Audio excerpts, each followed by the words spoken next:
سے پہلے یہ بیان ہوا ہے کہ اگر سائل کو یہ معلوم ہے کہ اس نے جو دعویٰ کیا ہے وہ دعویٰ صحیح ہے یا نقل صحیح ہے، تو شیء معلوم پر تنبیہ یا دلیل طلب کرنا جائز نہیں، کیونکہ معلوم ہونے کے بعد اگر وہ طلب کر رہا ہے تو اس کا مطلب ہے کہ اس کا مقصد اظہار ثواب نہیں ہے بلکہ کیا ٹائم پاس کرنا ہے۔ اس کا مقصد کیا ہے؟ Time pass. جیسے مونگ پھلی کھا کر کے لوگ ٹائم پاس کرتے ہیں، اس کو ٹائم پاس کر کے بیچتے بھی ہیں۔ ہاں، اس پر ایک قول یہ پیش کیا گیا کہ یہ اس وقت ہے، یعنی ناجائز اس وقت ہے جبکہ دوسرے طریقے سے اسے معلوم کرنا اس کا مقصد نہ ہو، لیکن اگر دوسرے طریقے سے اسے معلوم کرنا مقصود ہے تو شیء معلوم پر بھی تنبیہ یا دلیل کا مطالبہ کیا جا سکتا ہے، لیکن قیلہ کہہ کے شارح نے اس پر یہ اشکال وارد کر دیا کہ پھر اس کا مطلب یہ ہے کہ مناظرہ کی علت غائیہ ایک نہیں ہوتی بلکہ مناظرہ کی علت غائیہ متعدد ہو گئی نا، متعدد۔ جی، حالانکہ مناظرہ کی علت غائیہ صرف ایک ہے، یعنی اظہار حق و ثواب، باقی دوسرے طریقے سے اسے معلوم کرنا جاننا یہ مناظرہ کی علت غائیہ نہیں۔ ظاہر ہے کہ مناظرہ کرنے کے لیے آیا ہے کہ 10 طریقے سے جاننے کے لیے آیا ہے۔ اتنا گمار آدمی ہے کہ بجائے اس کے کہ حق و ثواب واضح ہو، یہ مقصد ہونے کے اب 10 طریقے سے تعریف جاننا چاہتا ہے، یہ جاننا چاہتا ہے کہ یہ عبارت اور کہاں کہاں ہے، اس کی اور کتنی دلیلیں ہیں، کوئی فائدہ ہے اس سے؟ قیلہ کہا گیا ھذا مبنی علی تعدد العلت الغائیہ للمناظرہ، یہ مبنی ہے اس بات پر کہ مناظرہ کی علت غائیہ متعدد، وہوا غیر جائز، اور یہ جائز نہیں، ولا یخفی ان زیادۃ الایقان والعلم، اس کا جواب یہ دیتے ہیں کہ اگر دوسرے طریقے سے سائل جاننا ہی چاہتا ہے تو اب اسے مزید علم و ایقان حاصل ہوگا، اسے مزید علم و ایقان حاصل ہوگا، اور زیادت علم و ایقان یہ اظہار ثواب سے باہر نہیں، اظہار ثواب کے منافی نہیں، بلکہ جس ثواب کا اظہار مقصود ہے اس کے علم و ایقان میں مزید اضافہ ہو رہا، تو زیادت علم و ایقان اظہار حق و ثواب سے باہر نہیں ہے جو مناظرہ کا مقصود ہوتا ہے، اس لیے یہاں یہ لازم نہیں آتا ہے کہ مناظرہ کی علت غائیہ متعدد،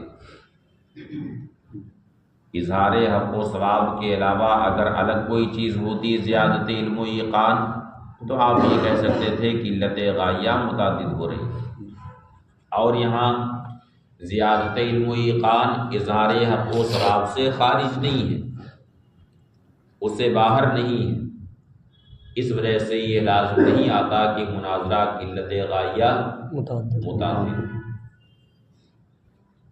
ولا یخفا ان زیادت العلم والایقان لا یخرج عن اظہار الثواب، اور یہ بات مخفی نہ رہے کہ زیادت ایقان و علم اظہار ثواب سے خارج نہیں، اظہار ثواب سے باہر نہیں۔ غایت و ما فی الباب انا لاظہار الثواب مراتب، زیادہ سے زیادہ یہ ہے کہ اظہار ثواب کے کئی مراتب ہیں، اظہار ثواب کے کئی مراتب ہیں، ان میں سے ایک مرتبہ زیادت علم بھی ہے۔ اب جیسے برہان تطبیق ہے، اب برہان تطبیق کا علم آپ کو ہوا تو اس کا کئی مرتبہ ہے۔ ایک بار برہان تطبیق آپ نے ہدایت الحکمت میں پڑھی، پھر اگر ہدیہ سعیدیہ پڑھی ہوگی تو اس میں نمبر آیا برہان تطبیق کا، اس کے بعد پھر شرح عقائد میں نمبر آیا، پھر اس کے بعد ملا حسن میں نمبر آیا، یعنی 4 بار برہان تطبیق آپ لوگ پڑھے۔ تو اب برہان تطبیق کے علم کے کئی مراتب ہوئے۔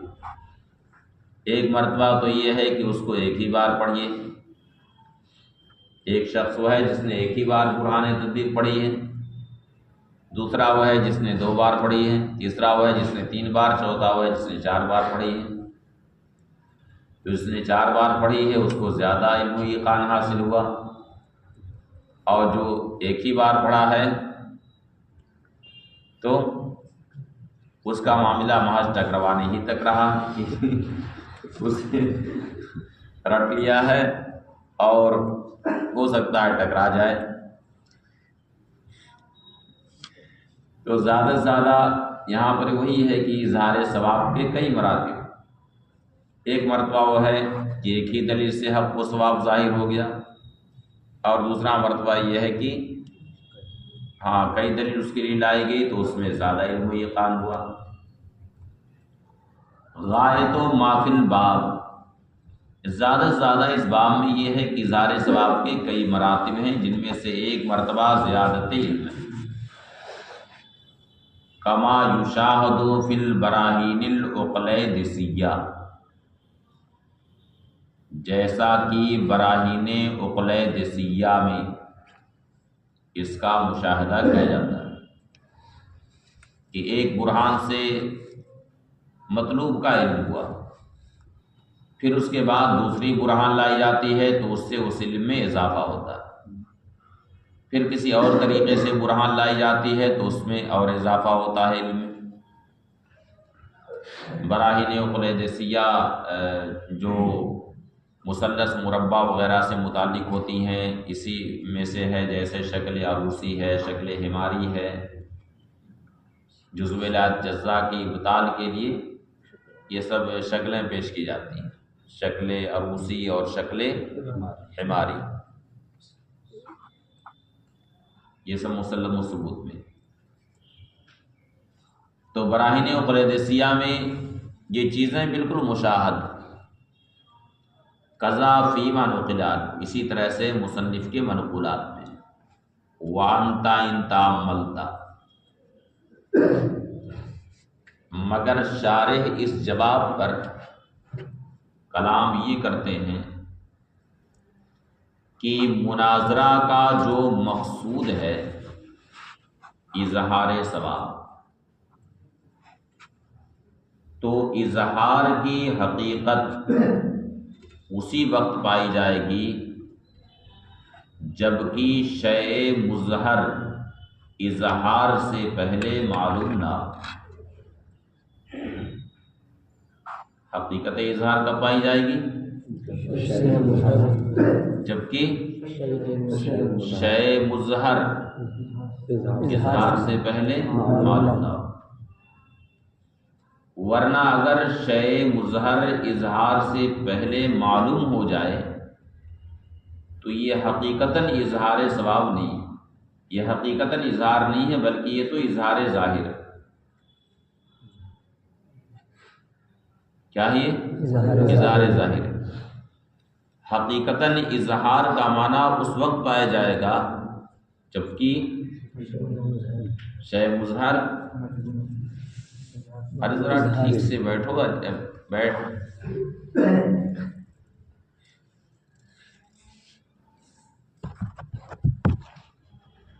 اس طرح بیٹھا جیسے کہ کہیں اور بیٹھا جاتا ہے۔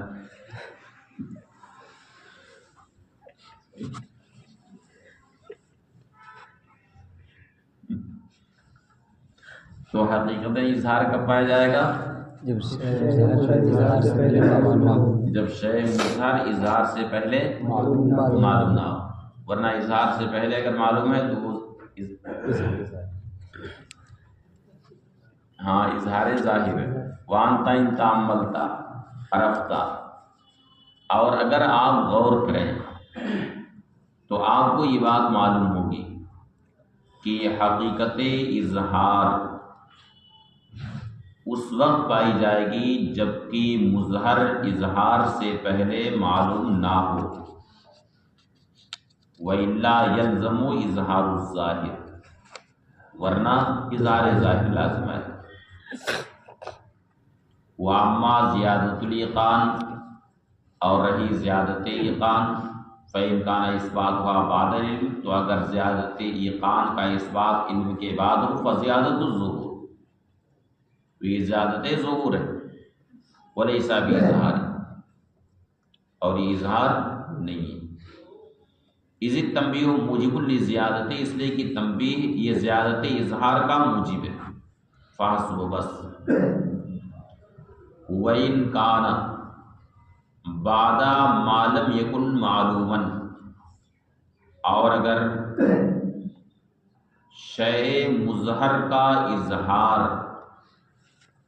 بعد اس کے ہو کہ وہ شے پہلے سے معلوم نہ رہی، شے مظہر کا اظہار بعد اس کے ہو کہ وہ شے پہلے سے معلوم نہ رہی ہو، تو یہ حقیقتاً اظہار۔ ورنہ اگر شے مظہر پہلے سے معلوم ہے پھر اس کے بعد اس کا اظہار ہو تو یہ حقیقت اظہار نہیں ہے بلکہ اظہار ظاہر ہے۔ وَإِنْ كَانَ بَعْدَ مَا لَمْ يَكُنْ مَعْلُومًا، اور اگر شے مظہر بعد اس کے ہو، شے مظہر کا اظہار بعد اس کے ہو کہ وہ شے پہلے سے معلوم نہ ہو، جیسا کہ براہین عقلید سیہ میں، فَإِظْهَارُ، تو یہ کیا ہے؟ اظہار۔ ثم عطف علی قولہ یستبان قول، پھر مصنف نے اپنے قول یستبانوں پر اپنے اس قول کا عطف کیا۔ ولا يلزم من بطلان الدلیل بطلان المدلول، یعنی بطلان دلیل سے بطلان مدلول لازم نہیں آتا۔ دلیل اگر باطل ہو گئی تو اس سے مدلول کا بطلان لازم نہیں آتا،